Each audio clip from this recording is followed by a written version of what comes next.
ചേട്ടാ ചേട്ടാ നിങ്ങളൊരു വിശേഷം അറിഞ്ഞായിരുന്നോ? എന്ത്? നമ്മുടെ കേശവമ്മാവന് കല്യാണം. കേശവമ്മാവന്? ഏത് കേശവമ്മാവൻ? നമ്മുടെ പഴയ ടെമ്പർ ഡിപ്പോ ഇല്ലേ? ഓ കേശവ. ഓ കല്യാണം കഴിക്കാൻ പോണം. കഴിക്കട്ടെടി, കഴിക്കട്ടെ. പ്രായം കഴിച്ചിട്ട കുഴപ്പമില്ല. എന്റെ ചേട്ടാ നിങ്ങൾ എന്തുവായി പറയുന്നത്? എന്ത്? അങ്ങേർക്ക് എത്ര പ്രായം ഉണ്ടെന്നാ നിങ്ങളുടെ വിചാരം? അങ്ങേർക്ക് ഇപ്പൊ ഒരു 80 അടുത്ത് കാണും. 80 അല്ല 85 കഴിഞ്ഞു. 85 കഴിഞ്ഞല്ലേ? സാരമില്ല, കഴിച്ചോട്ടടി.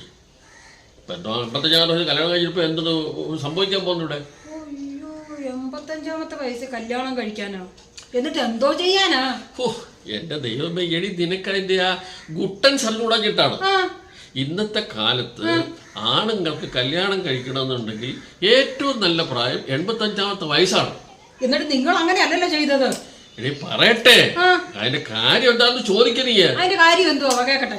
85ാമത്തെ വയസ്സിൽ കല്യാണം കഴിച്ചാൽ പിന്നെ ഏറ്റവും കൂടിയാൽ 5 കൊല്ലം, അങ്ങേയറ്റം പോയാൽ ഒരു 10 കൊല്ലം. അതിനിടയ്ക്ക് തീരുമാനമാവും. അത്രയും നാള് അനുഭവിച്ചാൽ മതിയല്ലോ. ഇതെന്തുവാ 10-15 വർഷങ്ങൾ കഴിഞ്ഞ് ഒരു അന്തവും കുന്തവും ഇല്ലാതെ ഇങ്ങനെ 660 വണ്ടി ഓടിക്കൊണ്ടിരിക്കുക. എന്നാ ദൈവമേ